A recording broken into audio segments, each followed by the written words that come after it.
सांप डसेगा तेरी जान चली जाएगी, बुरा दोस्त डसेगा तेरा ईमान चला जाएगा।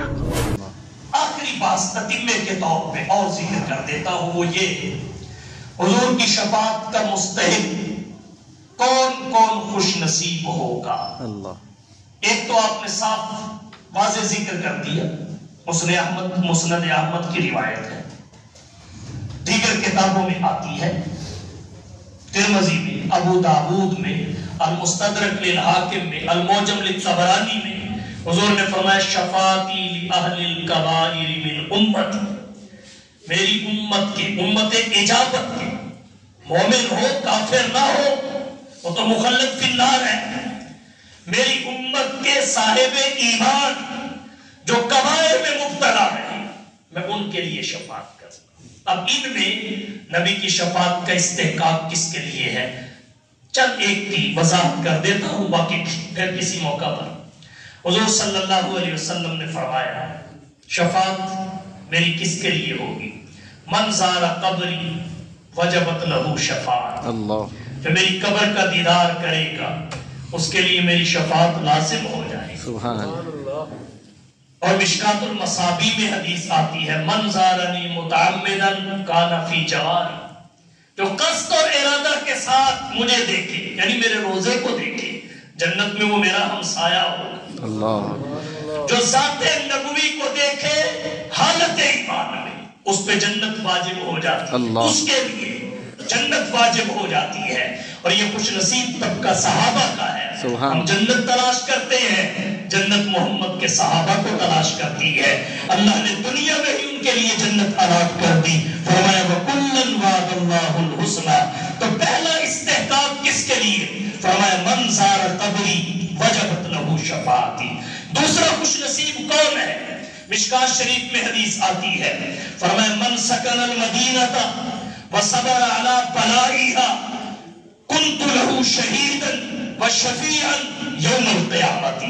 जो मदीना में सुकूनत इख्तियार करे, अपना वतन छोड़ दे, घर बार छोड़ दे, नबी के दियार में जाके डेरा डाल ले और फिर वहां पे आने वाली तकलीफों पे सब्र करे, उनका जिक्र भी किसी से ना करे, शिकवत और शिकायत जुबान पे ना आए।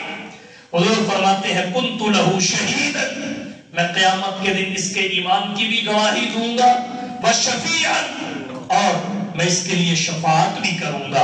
हमारे अकाबिर और असलाफ बहुत सारे अपने वतनों को छोड़ के हल्का अहबाब को तर्क करके मदीना तैयबा में जाके ऐसे बसे कि एक लम्हा के लिए भी मदीना से बाहर कदम नहीं रखा कि कहीं ऐसा ना हो किसी जरूरत के तहत मदीना से बाहर जाए, मौत आ जाए, अजल का वक्त आ जाए, दाइए अजल को लब्बैक कहने की घड़ी आ जाए और हमारी रूह मदीना से बाहर प्रवास कर जाए।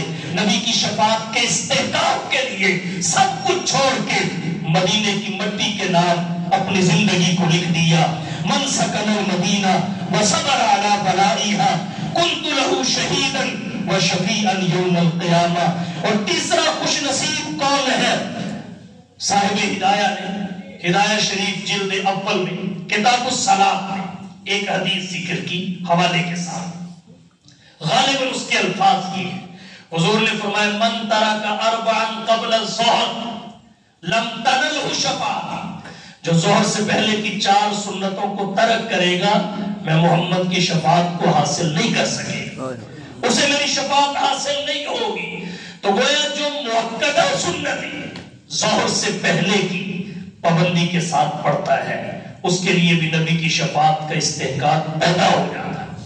अस्सवाइकुल मुहरिका में एक तबका और जिक्र किया गया, वो तबका नबी के सहाबा के जानिसारों का है, वफादारों का है, सहाबाए किराम के बुग़्ज़ और कीने से अपने दिल को पाक रखने वालों का है, उनकी मोहब्बत का अपने दिल को खजीना बनाने वालों का है। फरमाया जो मेरे सहाबा का दिफा करेगा, मेरे सहाबा की हिफाजत करेगा, उनके बारे में जो एतराज़ात है उनका इज़ाला करेगा, पैदा होने वाले शुबहों को शुबहात को ज़ाइल करेगा, इस्लाम में उनकी आईनी हैसियत को वाज़ेह करेगा, उनकी हकीकी पोजीशन का दिफा करेगा। मन हाफिज़ा सहाबी, इस खुश नसीब के लिए भी اللہ کے نبی نے فرمایا یہ حوض کوثر پہ بھی میرے پاس آئے گا، محمد اسے پانی بھی پلائے گا، اس کی شفاعت بھی کرے گا۔ سبحان اللہ، اللہ شفاعت نبی کی کس کے لیے ثابت ہے؟ مشرک نہ ہو، شرک نہ کرے، دور رہے، نبی کی سنتوں سے محبت کرے۔ اور ایک خوش نصیب اور ہے، بڑا آسان سا عمل ہے، اذان کے بعد جب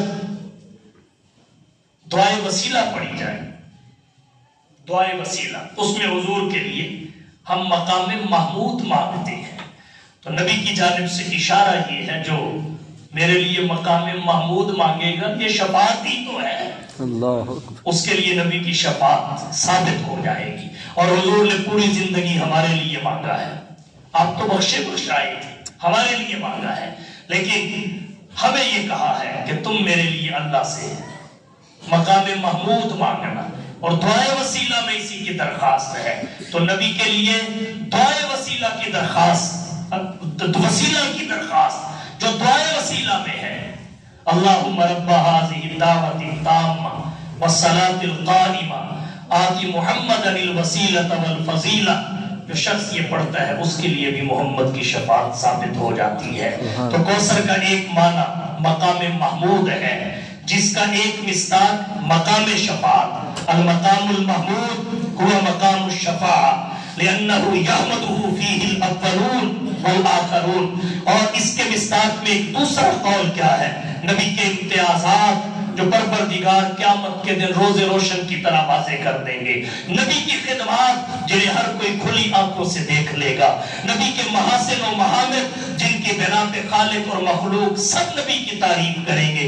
اور تیسرا مصداق بخاری شریف کی روایت میں حضور نے خود فرمایا مقام محمود سے مراد مقام شفاعت ہے، مقام محمود سے مراد شفاعت ہے، اور شفاعت سے مراد شفاعت کبریٰ ہے۔